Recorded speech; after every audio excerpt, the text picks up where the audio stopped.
this video, we're going to be talking about how to fix Facebook Marketplace access denied or not working. So let's just get straight into the video.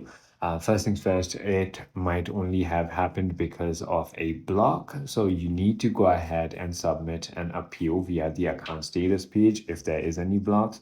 So in order to do so, simply go ahead and open your Facebook application. Once you've done that, simply go ahead into your profile and then select privacy and security right over here, or settings and privacy, and then head into profile status if you can find it here, or if you don't find it, click on this and click on profile status. Once you've done that, simply go ahead into marketplace right over here, and then there's going to be a request to review if you have been restricted.